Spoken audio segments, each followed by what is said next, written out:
The dust kicked up by military trucks settled like a shroud over the American prisoner of war camp in the Philippines. It was November 1944, and the convoy that rumbled through those chain-link gates carried more than just captured enemy personnel.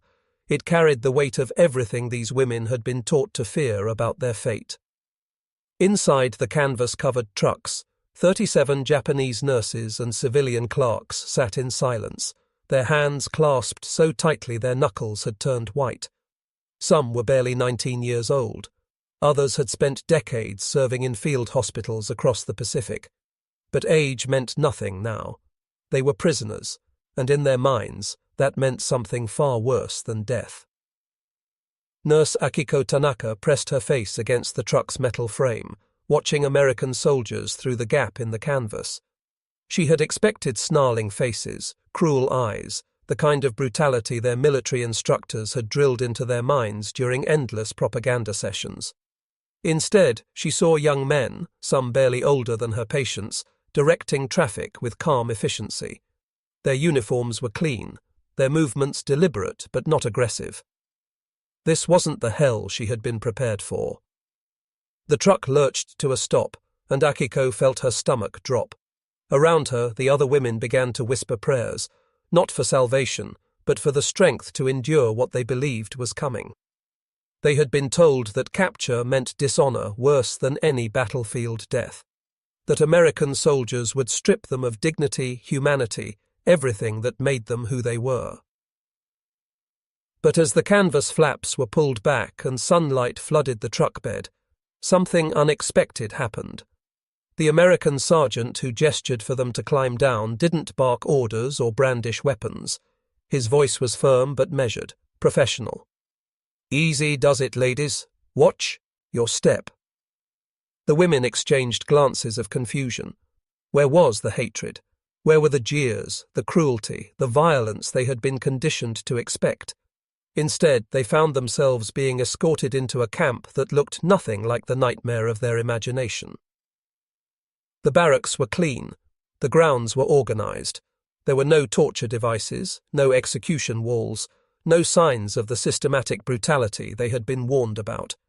Just rows of simple wooden buildings, American soldiers going about their duties, and an atmosphere of normalcy.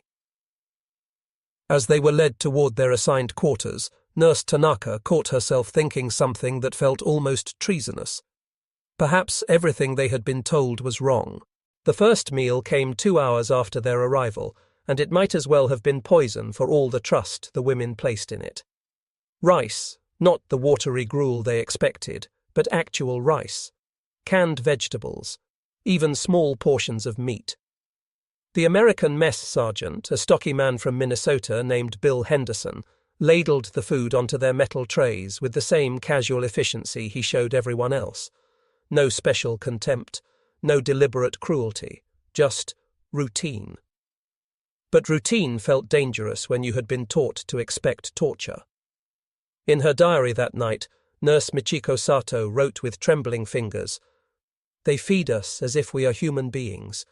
This frightens me more than if they had simply beaten us. What do they want from us? What game are they playing?"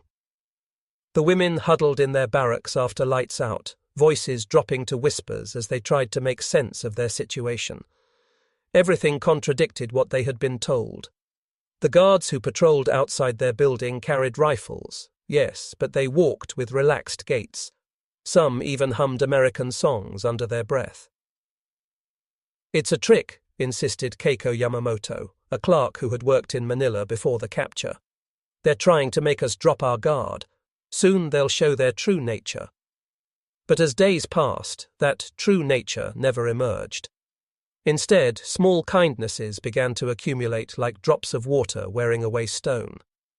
An extra blanket appeared on the bed of a nurse who had been shivering. When Akiko developed a fever, an American medic, a boy who couldn't have been older than 20, checked her temperature and left aspirin tablets on her bedside table. These gestures created a psychological crisis more profound than any physical torment could have achieved. The women had armored themselves against hatred and brutality. They had no defenses against mercy. I prepared myself to die. With honor, wrote Nurse Fumiko Ishida in her secret journal. But how do you die with honor when your enemy insists on treating you with dignity? How do you maintain hatred when kindness seeps through every crack in your resolve? The questions tormented them through sleepless nights, and with each passing day, the answers became more elusive. The Americans weren't behaving like the monsters of propaganda. They were behaving like people. By the third week of captivity, something subtle but unmistakable had begun to shift in the daily rhythm of camp life. It started with glances, brief, almost accidental moments when American guards would look up from their duties and their eyes would meet those of the Japanese women. What should have been exchanges of suspicion or indifference instead carried an unexpected weight, a recognition that transcended the boundaries of war. Corporal James Mitchell from Oregon found himself assigned to the section that included the women's barracks. At 24, he had seen enough combat in the Pacific to understand the cost of this war. He had lost friends to Japanese bullets, had witnessed the carnage of island battles that left thousands dead on both sides. By all rights, he should have felt nothing but animosity toward these prisoners. Instead, he found himself noticing details that had nothing to do with military protocol.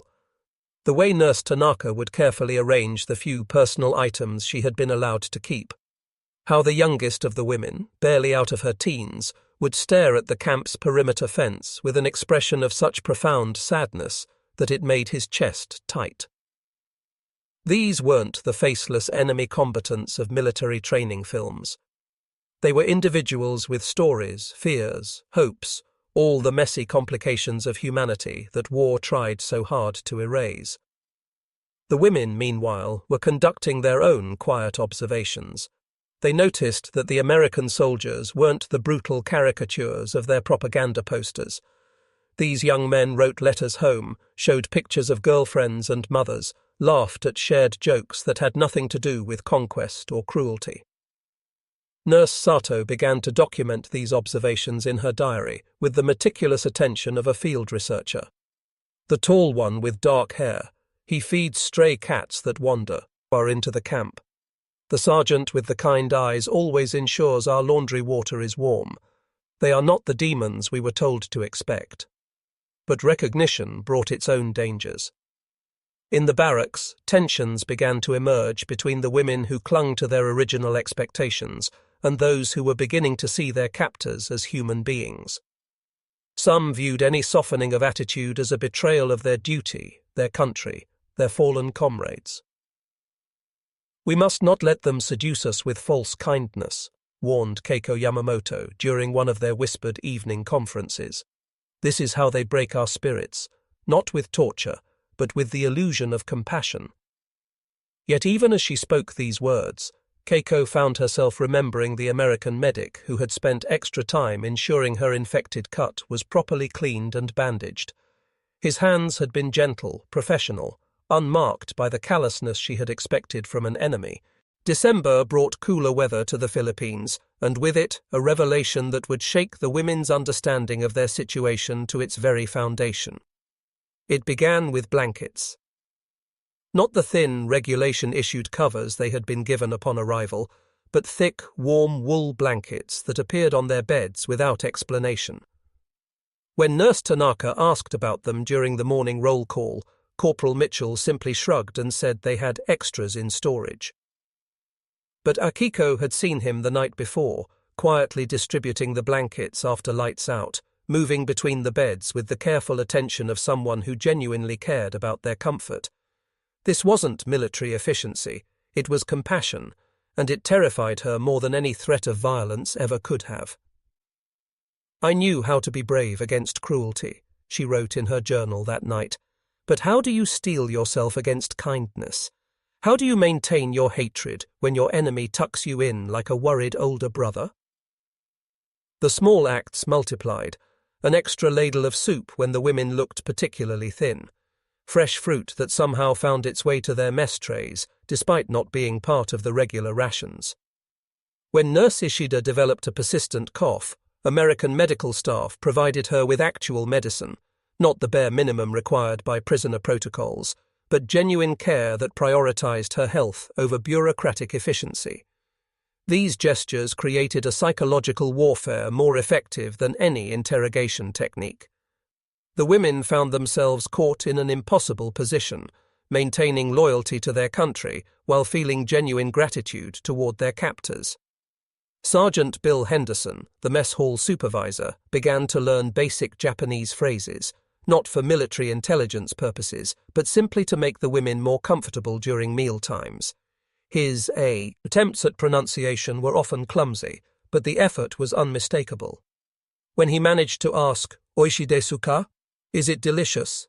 several of the women actually smiled. That night, the barracks erupted in guilty whispers. "We smiled at them," Nurse Yamamoto said, her voice filled with self-recrimination. "We smiled at the enemy."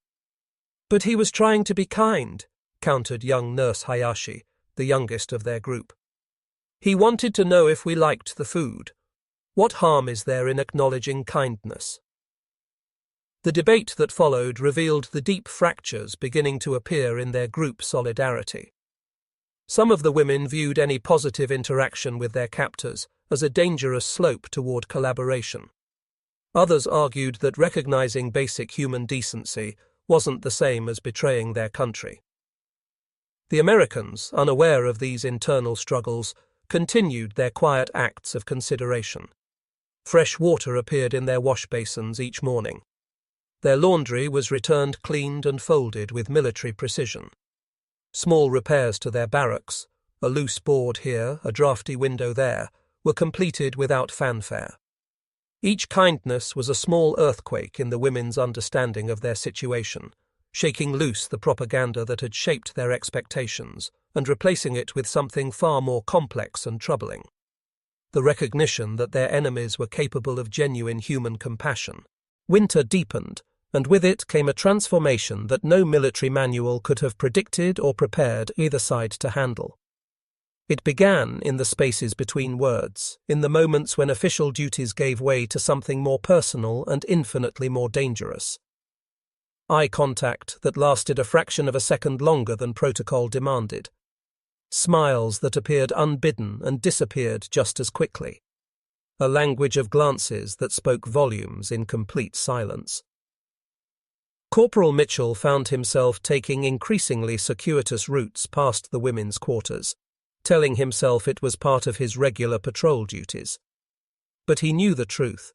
He was looking for glimpses of Nurse Tanaka, hoping to catch sight of her careful, precise movements as she tended to the small garden the women had been allowed to plant behind their barracks. The garden itself had become a symbol of something neither side wanted to acknowledge directly. What had started as a practical request for supplemental vegetables had evolved into something approaching collaboration. American soldiers provided tools and seeds. The women contributed their knowledge of cultivation and their meticulous care. Together, they had created something beautiful in a place designed for containment. Akiko found herself timing her garden work to coincide with the guard rotations, though she told herself it was simply to avoid crowding in the small plot. The truth was more complicated. She had begun to anticipate the sight of the tall American corporal, the way his serious expression would soften slightly when he saw the progress they had made with the tomatoes and peppers. These interactions never involved direct conversation. That would have crossed too many lines for both their comfort levels. Instead, they communicated through gestures and expressions that carried surprising emotional weight. A nod of approval when the plants showed new growth, a quick smile when particularly large vegetables were harvested, the careful way Mitchell would leave small tools where Akiko could easily find them, and the equally careful way she would clean and return them to exactly the same spot. The other women noticed, of course. In a confined space with limited privacy, every interaction was subject to scrutiny and interpretation. "Akiko spends too much time in the garden," observed Nurse Sato during one of their evening discussions. But her tone carried more concern than condemnation.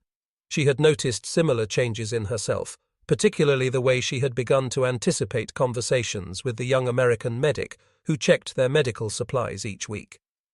The Americans were experiencing their own form of psychological confusion. Sergeant Henderson found himself learning not just basic Japanese phrases, but details about the women's lives before the war. He knew that Nurse Yamamoto had trained in Tokyo's most prestigious hospital. That young Nurse Hayashi had been writing letters to a fiancé she would likely never see again. That Akiko had lost 2 brothers in the war, yet still managed to show kindness to the stray cats that wandered through the camp.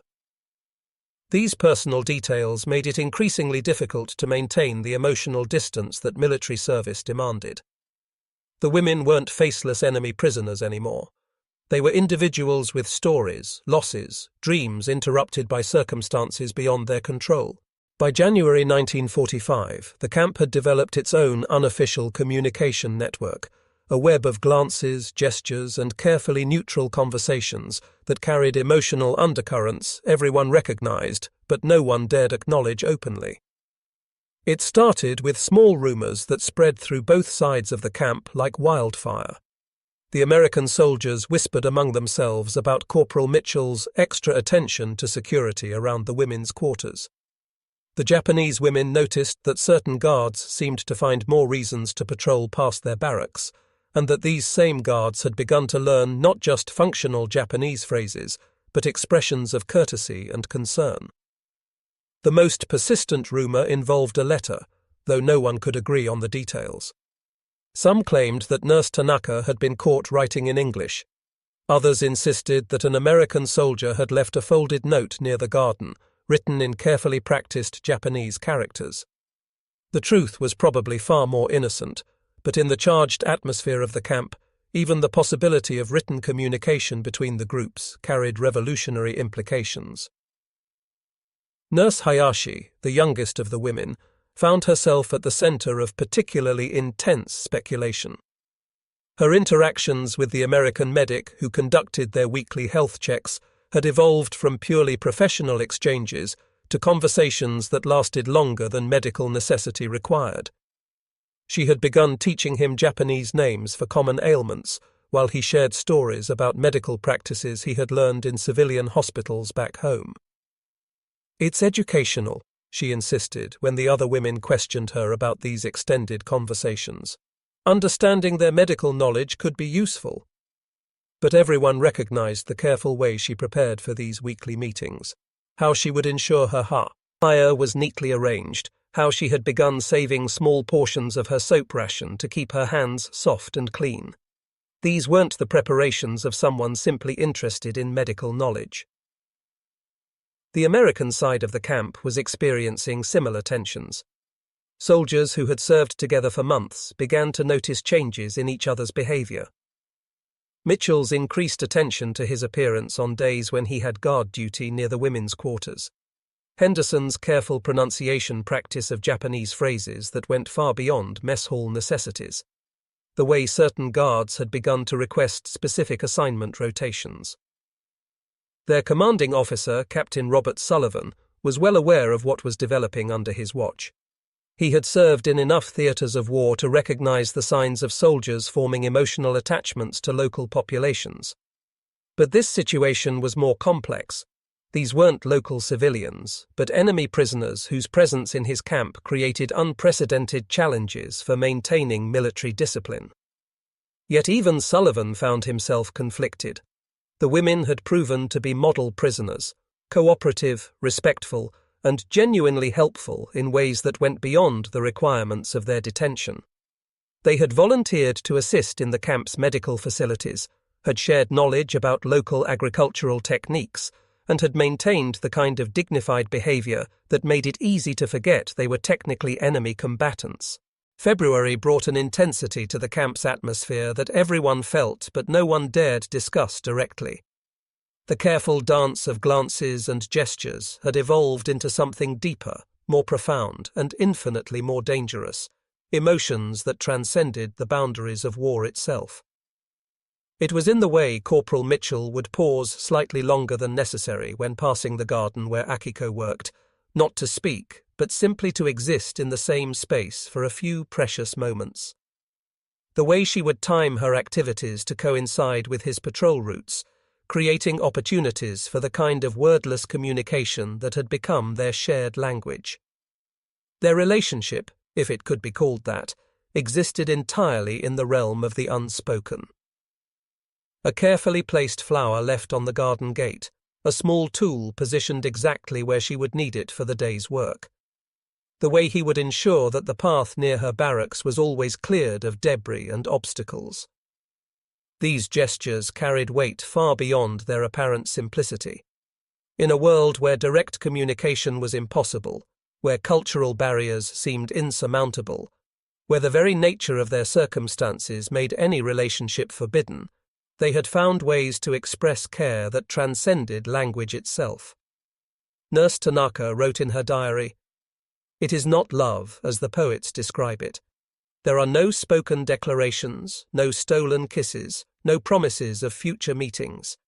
It is love distilled to its purest essence, one human being recognizing the fundamental worth of another, despite every external force demanding otherwise."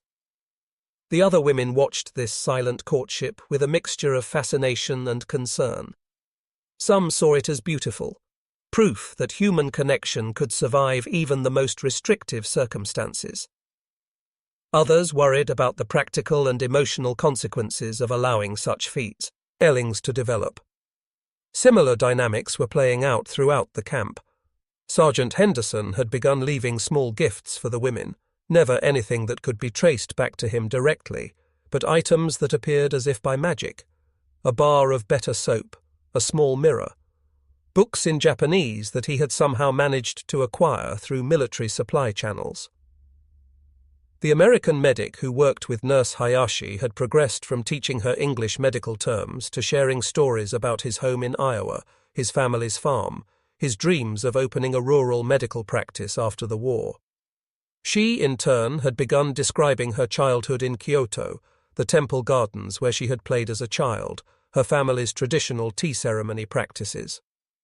These conversations were conducted under the guise of cultural exchange and language practice, but everyone recognized them for what they truly were: two people falling in love despite every conceivable obstacle.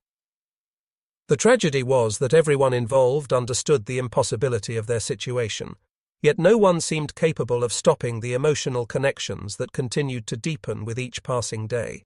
August 15, 1945. The Emperor's voice crackled through radio speakers across the Pacific, announcing Japan's surrender. In the prisoner of war camp in the Philippines, the words fell like stones into still water, creating ripples that would change everything. The war was over, and with it the strange, impossible sanctuary where love had bloomed in silence. Within 48 hours, military transports began arriving to collect the Japanese prisoners for repatriation. The same trucks that had brought the women to the camp 8 months earlier now waited to carry them away, but everything had changed in the intervening time. The morning of departure brought a kind of grief that none of them had been prepared for. There would be no goodbyes, no final conversations, no opportunity to acknowledge what had developed between them. Military protocol demanded professional distance right until the end. Corporal Mitchell stood at attention as the women were escorted to the waiting vehicles, his face a mask of military discipline that concealed emotions too complex for any regulation manual to address. When Akiko passed him on the way to the truck, their eyes met for perhaps the last time.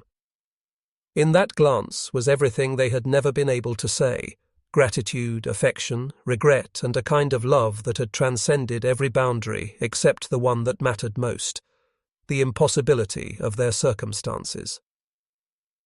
She had left something for him in the garden, a small origami crane folded from a piece of paper torn from her personal journal. Hidden beneath it, in careful English characters she had taught herself to write, were 2 words: "Thank you." Nurse Hayashi's parting from the American medic was equally silent but no less profound. As she climbed into the transport truck, he stepped forward and pressed something small into her hand, a photograph of the Iowa farmhouse he had described during their conversations, with an address written on the back in Japanese characters he had practiced for weeks. The trucks pulled away under a sky that seemed too bright, too clear for such a moment of separation. Through the canvas coverings, the women caught final glimpses of the camp that had become something none of them could have predicted, a place where enemies had discovered their shared humanity, where kindness had proven more powerful than hatred, where love had grown in the most unlikely soil imaginable. The American soldiers stood in formation, watching the convoy disappear into the distance, each carrying memories that would last far longer than their military service. Decades later, when historians would finally begin documenting the personal stories of World War II's aftermath, they would uncover traces of these impossible relationships in the most unexpected places. In a farmhouse in Iowa, tucked away in a desk drawer, an elderly veteran kept a small origami crane and a photograph of a Japanese garden, items he had never shown to his wife or children, but had never been able to discard. In Kyoto, a retired nurse would sometimes pause during her evening walks to remember the taste of American coffee and the sound of a young man's voice describing cornfields that stretched to the horizon. The official records spoke of successful prisoner repatriation, exemplary conduct by American personnel, and the smooth transition from wartime operations to peacetime administration. But the real story lived in the margins, in letters that were written but never sent, in photographs kept hidden, in memories that remained too precious and too painful to share. Some of the women would marry after returning to Japan, rebuilding their lives in a nation struggling to recover from defeat. Others would dedicate themselves to nursing careers that spanned decades, carrying forward lessons about human compassion that had been learned in the most unlikely classroom imaginable. The American soldiers would return home to parades and celebrations, to marriages and careers, and the business of rebuilding civilian lives. But some would spend quiet evenings wondering what had become of the women they had known for such a brief, intense period. Whether they had found happiness. Whether they ever thought about the strange sanctuary they had shared.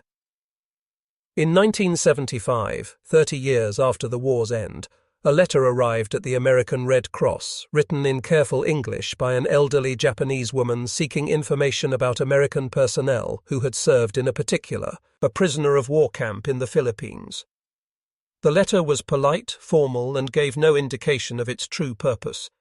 It was filed away and forgotten, like so many similar requests from people trying to piece together scattered fragments of wartime experiences. But the letter had been written. The attempt at connection had been made, and somewhere in that gesture was proof that some forms of love transcend not just the boundaries of war, but the boundaries of time itself. The heart, as the women had discovered in those strange months of captivity, recognizes no enemies, only the fundamental humanity that connects us all, regardless of the circumstances that might temporarily separate us.